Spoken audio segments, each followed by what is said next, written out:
இதில் திரு பாலச்சந்திரன் சார் உங்ககிட்ட இருந்தே தொடங்குறேன். இப்போ பாஜகவோடு திமுக நெருக்கம் காட்டுதா, இல்லை திமுகவோடு பாஜக நெருக்கம் காட்டுதா? சமீப நாட்களாக வரக்கூடிய அந்த அரசியல் ரீதியிலான கருத்துக்கள் இல்லை கணிப்புகளை எப்படி நாம் எடுத்துக்க வேண்டியது இருக்கு? அதாவது இன்னைக்கு அனைத்து இந்திய அரசியல்னு சொல்லி பார்க்கும்போது திமுகவுக்கு காங்கிரஸ் மேல ரொம்ப கோபம் இருக்கு. அவங்க திமுக கூட்டணியை விட்டு விலகி போன விதம் ரொம்ப தப்பு. தூக்கி எரிஞ்சிட்டு போன மாதிரி போனாங்க. அந்த கோபம் அவங்களுக்கு இருக்குது மாநில அரசியலை பொறுத்த மட்டும். ஆனா ஒன்றிய அரசியலை பொறுத்த மட்டும் பாஜகவுடைய சில கொள்கைகள் மாநில சுயாட்சி போன்ற அடிப்படை கருத்துக்களுக்கு விரோதமாக இருக்குங்கிறதுனால அவங்க தொடர்ந்து பாஜக விரோத போக்கைத்தான் கையாள வேண்டும். அப்படி இருந்தால்தான் மாநில அரசியலில் அவர்கள் இதுவரை ஏற்றுக்கொண்ட நிலைப்பாடு தொடரும் உறுதியானதாக இருக்கும். திரு ஸ்டாலின் அவர்கள் இன்னைக்கு பேசினது அப்படிப்பட்ட ஒரு நம்பிக்கையை கொடுக்குதுங்கிறது உண்மை. ஆனா அதே சமயம் கள யதார்த்தம்னு ஒண்ணு இருக்கு. இவங்க காங்கிரசுக்கு ஆதரவாக செயல்பட முடியாது அப்படிங்கிற ஒரு நிலைப்பாடை எடுத்தாங்கன்னா அப்ப என்ன ஆகும்? அங்க பிஜேபிக்கு எதிரானவர்கள் 2 அணிகளாக அமரும் நிலை ஏற்படும். அப்படி ஏற்படும் பொழுது எந்த ஒரு அணியாவது பாஜகவுடைய திட்டங்களை எதிர்த்து வாக்களிப்பது என்று இல்லாமல் அவையை விட்டு வெளியேறுவது என்ற முடிவை எடுத்தால் கூட அது பாஜகவுக்கு ஆதரவாகத்தான் அமையும்.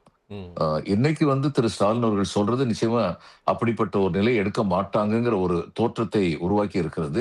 நம்ம பொறுத்திருந்துதான் பார்க்கணும். ஏனென்றால் மாநில அரசியலும் ஒன்றிய அரசியலிலும் நிலைத்த ஒரே மாதிரியான நிலைப்பாடை எடுக்கக்கூடிய சூழ்நிலை திராவிட முன்னேற்ற கழகத்திற்கு இருந்தது, காங்கிரஸ் இவர்களுடன் இருந்தவரை.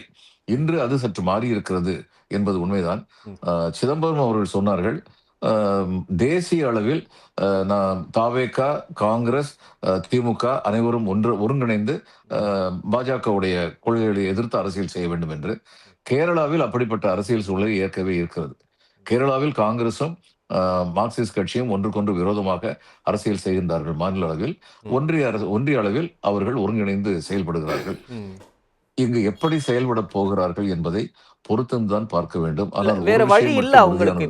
இப்ப நீங்க சொன்ன மாதிரி காங்கிரஸ் கட்சி ரொம்ப அவங்களை அவமதிச்சுட்டாங்க. எந்த காலத்திலயும் நீ கூட்டணி கிடையாதுன்னு பேசக்கூடிய சில திமுக தலைவர்களை பார்க்கிறோம். அப்ப இயல்பாவே அவங்களுக்கு ஒரு வழி பாஜகவை நோக்கி போவது தான் இருக்க முடியும். ஏன்னா அதிகாரத்திலையும் இல்லாம இங்க இருக்கக்கூடிய ஆளுங்கட்சியும் காங்கிரஸோட இருக்கக்கூடிய சூழல்ல தேசிய அரசியல்லையோ இல்ல மறுபடியும் அரசியல்ல மீண்டு எழுவதற்கு வேற வழி இல்லை அப்படின்னு சிலர் சொல்றாங்க. இன்னும் அதிகப்படியா போய் 99ல பாஜகவோட கூட்டணியில இருந்தவங்க தானே ஒரு குறைந்தபட்ச பொது செயல் திட்டத்தோட ஏன் நம்ம அந்த ஒரு முயற்சியை மேற்கொள்ளக்கூடாதுன்ற சில கருத்துக்களும் அங்கிருந்து வருவதான விஷயங்களையும் நாம கேள்விப்படுறோம். அதை நம்ம இப்ப இருக்கக்கூடிய சூழல்ல பொருத்தி பார்க்க முடியுமா திரு பாலச்சந்திரன்? அந்த குறைந்தபட்ச செயல் திட்டம் என்பது என்ன என்பதில் தான் பிரச்சனையே இருக்கிறது.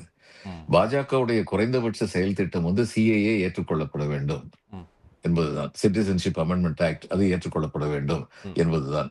அவருடைய குறைந்தபட்ச செயல் திட்டம் ஒரே நாடு ஒரே தேர்தல் என்பதுதான். அவருடைய குறைந்தபட்ச செயல் திட்டம் அக்ராஸ் த போர்டு எல்லோருக்கும் 50 விழுக்காடு நாடாளுமன்றத்தில் இருக்கைகளை நாங்கள் அதிகரித்து விடுவோம் என்பதை எல்லோரும் ஏற்றுக்கொள்ள வேண்டும் என்பதுதான். இந்த டீலிமிட்டேஷன் என்பதை பொறுத்தமட்டில் இந்திய அளவில் முதலாக எதிர்ப்பு குரல் கொடுத்தது திராவிட முன்னேற்ற கழகம் தான். மிக பெரிய அளவில் எதிர்ப்பு குரல் கொடுத்தார்கள். எதிர்கட்சிகள் ஆளும் மாநிலங்களில் உள்ள முதல்வர்களையும் எதிர்கட்சி தலைவர்களையும் அழைத்து கூட்டம் நடத்தியது திரு மு.க. ஸ்டாலின் அவர்கள் தான்.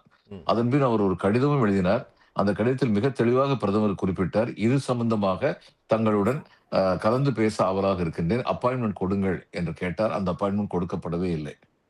வாஜ்பாய் காலத்தில் குறைந்தபட்ச செயல் திட்டம் என்பது கலைஞர் மு கருணாநிதி அவர்கள் திட்டவட்டமாக சொல்லியிருந்தார், சில பிரச்சனைக்குரிய விஷயங்களில் நீங்கள் எந்த விதமான முடிவும் எடுக்கக்கூடாது. இந்த ஆர்டிகல் 370 என்று வரிசையாக சொல்லிக் கொண்டே போகலாம். அதை வாஜ்பாய் ஏற்றுக்கொண்டார். ஆனால் நம் எல்லோருக்கும் தெரியும், வாஜ்பாயின் பிஜேபி வேறு, திரு நரேந்திர மோடியின் பிஜேபி வேறு. எனவே நீங்கள் சொல்லுகின்ற அந்த குறைந்தபட்ச செயல் திட்டம் என்பதில் இருவருக்கும் ஒருங்கிணைப்பு இருக்கும் என்று நான் நம்பவில்லை. பிஜேபிக்கும் திமுகவுக்கும் ஒருங்கிணைப்பு இருக்கும் என்று நான் நம்பவில்லை.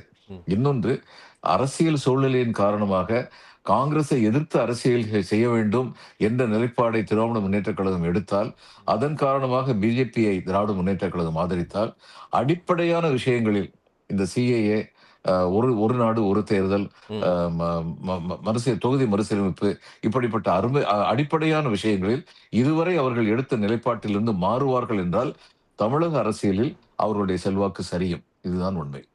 சரி, தொடர்ந்து பேசலாம்.